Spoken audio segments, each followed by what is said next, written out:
ଫଗୁଣର ଫୁଲରେ ସେ ଆସେ ଆସେ ପୁଣି ଶ୍ରାବଣର ବର୍ଷାରେ। କେବେ ଫୁଲର ବାସ୍ନାରେ ଆମକୁ ମହକାଇ ଦିଏ ତ ପୁଣି କେବେ ଶ୍ରାବଣର ରିମଝିମ୍ ବର୍ଷାରେ ତିନ୍ତାଇ ଦିଏ ତାଳରୁ ତଳିପା। କେବେ ଜହ୍ନ ରାତିର ଶୀତଳ ଅବାହାୱା ହେଇ ଥରେଇ ଦିଏ ଆପାଦ ମସ୍ତକ ତ ପୁଣି କେବେ ଗ୍ରୀଷ୍ମର ଡହ ଡହ ଖରାରେ ଜାଳି ଦିଏ ଯେତେ ସବୁ ପ୍ରେମର କଲିଜାକୁ। ହଁ ଦର୍ଶକ ବନ୍ଧୁ, ପ୍ରେମ, এই ପ୍ରେମ ତ ସବୁବେଳେ ଆମକୁ କରିଛି ଆନବନା, ବାଟ ହୁଡ଼େଇ ଦେଇଛି ଯେତେ ସବୁ ପ୍ରେମଜ ମଣିଷଙ୍କୁ। ଅନେକ ଘଟଣା ଆଉ ଦୁର୍ଘଟଣା ଦେଇ ଜୀବନ ଯେତେବେଳେ ଆଗୁସାର ହୁଏ, এই ପ୍ରେମ ହିଁ ତ ପିଠି ଥାପୁଡ଼େଇ ଦେଇ ଆମକୁ ଚାଲିବା ପାଇଁ ଶକ୍ତି ଦିଏ। କେତେବେଳେ এই ପ୍ରେମ ଆମ ଆଖିରେ ରଙ୍ଗ ଭରି ଦେଇଛି ଯେତେ ସବୁ ରଙ୍ଗୀନ ସ୍ୱପ୍ନ ତ ପୁଣି କେବେ এই ପ୍ରେମ ଆମକୁ କରିଛି ସ୍ୱପ୍ନବଣା, ଚୋରେଇ ନେଇଛି ଯେତେ ସବୁ ନିଦ। এই ପ୍ରେମ କେତେବେଳେ ଆମକୁ ସୁନ୍ଦର ପୃଥିବୀ ସହିତ ଭେଟେଇ ଦିଏ ତ ପୁଣି କେବେ କରିଦିଏ ଯାଯାବର। ପ୍ରେମକୁ ନେଇ ଆମର এই ବିଶେଷ କାର୍ଯ୍ୟକ୍ରମ ପ୍ରେମ ଏକ ନିଃସର୍ତ୍ତ ସମର୍ପଣକୁ ସ୍ୱାଗତ କରୁଛି ମୁଁ ଆପଣମାନଙ୍କର ଅଂଶୁମାନ।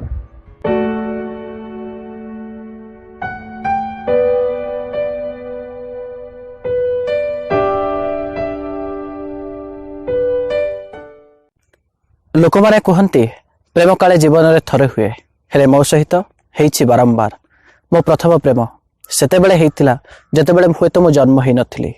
ମୋତେ ଦେଖିନଥିବା ଏଭଳି ଜଣେ ମଣିଷ ମୋତେ ଭଲ ପାଇଥିଲା ଯେ ମୋତେ ପାଇବା ପାଇଁ ଜୀବନରେ ସବୁ ଯନ୍ତ୍ରଣାକୁ ସହିଥିଲା। ବୈଜ୍ଞାନିକମାନେ କୁହନ୍ତି ମଣିଷ କୁଆଡ଼େ 9 ଡେସିମାଲରୁ ଅଧିକ ଯନ୍ତ୍ରଣା ସହ୍ୟ କରିପାରିବ ନାହିଁ, ହେଲେ ସେ ମୋତେ ପାଇବା ପାଇଁ 12 ଡେସିମାଲର ଯନ୍ତ୍ରଣା ସହ୍ୟ କରିଥିଲା। ଆଜ୍ଞା ହଁ, ତାକୁ ସେଥିପାଇଁ ତ ବୋଧେ କୁହାଯାଇଛି ପ୍ରେମ ଅନ୍ଧ।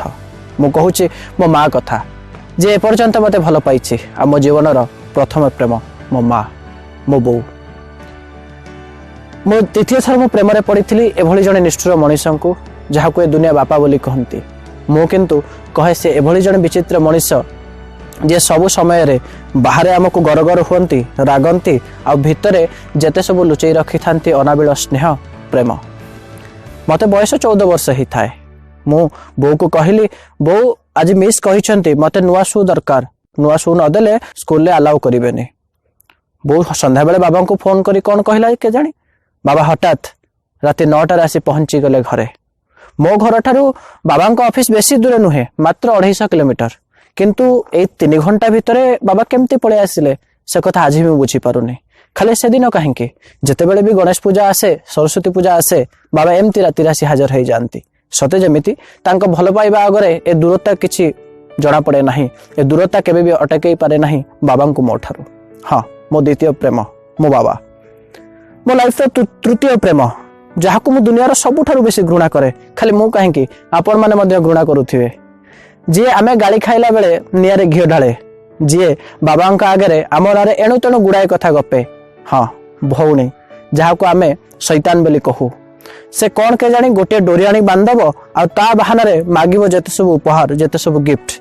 ରାକ୍ଷୀ ପୂର୍ଣ୍ଣମୀ ହଉ କି ହଉ ତଅପୋଇ ଓଷା, ସବୁ ପର୍ବପର୍ବାଣୀକୁ ସେମାନେ ଉପଭୋଗ କରନ୍ତି ଆଉ କହନ୍ତି କ'ଣ ନା ଏ ଭାଇଟା ପାଇଁ ପରା ଆମେ କରୁଛୁ। କିନ୍ତୁ ନୂଆ ଡ୍ରେସ୍, ଭୋଗ ଏଇ ସବୁଥିରେ ତାଙ୍କର ମନ। ହଁ, ମୋ ଭଳି ଆପଣମାନଙ୍କର ମଧ୍ୟ ତୃତୀୟ ପ୍ରେମ ଭଉଣୀ ହିଁ ହେଇଥିବ। ଲାଇଫର ଚତୁର୍ଥ ପ୍ରେମ, ଆଜି ଯଦି ମୁଁ କଥା କହୁଛି, ଆଜି ଯଦି ମୁଁ ଲେଖୁଛି, ଆଜି ଯଦି ମୁଁ ଜୀବନ ଜିଉଁଛି, ସେ ସବୁର ପଛରେ ରହିଛନ୍ତି ଗୋଟିଏ ମଣିଷ। ଆପଣମାନେ ତାଙ୍କୁ ସାର୍ କୁହନ୍ତି, ଗୁରୁ କହିପାରନ୍ତି, ଟିଚର କହିପାରନ୍ତି।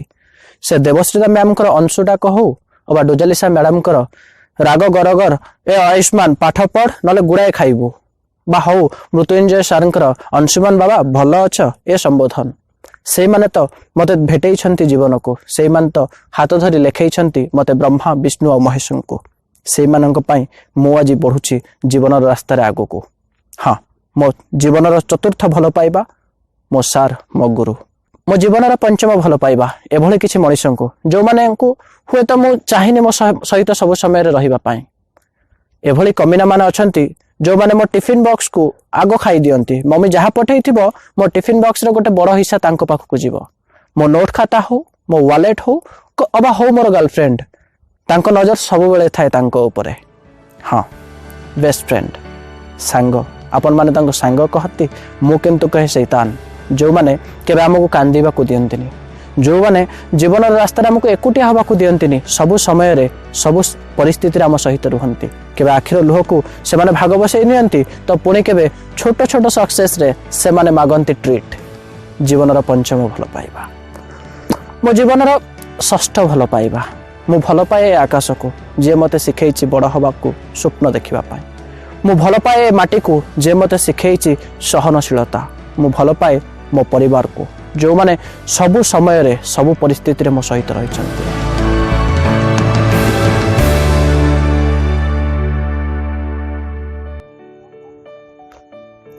प्रेम केवल एक शब्द नुहे बरम सबु शब्दर परिसीमा को अतिक्रम कर जाइथिबा एक ऐश्वर्य सानिध्य।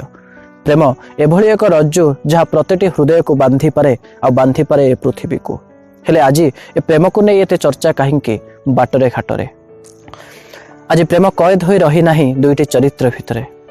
आसंतु ना आमे प्रेमर ऐश्वर्य सत्ता को अनुभव करिबा आम आख पाखरे थिबा पृथ्वी को करिबा प्रेममय। तेबे कहीं गोटे दिन को वैलेंटाइन्स डे रूपे पालन करिबा। एबे वर्षक 365 दिन 12 मास आसंतु पालिबा वैलेंटाइन्स डे। एबे फेसबुक व्हाट्सएप रे नुहे आम आख पाखरे थिबा मनुष्य को कहिबा केते भल पाए तांको। प्रेमिका खोजिबानी आउ दुनियार हाटरे। आसंतु ना माँ को बाबा को भौणी को सार को सांग को कहिबा आई लव यू। तेबे किभली लागिला आपनका हमर ए अध्याय निहाती जणाइबे आ प्रेम बांटिबे कहीं ना कहीं जणे कहिसेंती लव कनक्यूर्स ऑल। आसंतु दुनिया को प्रेममय करिबा। नमस्कार।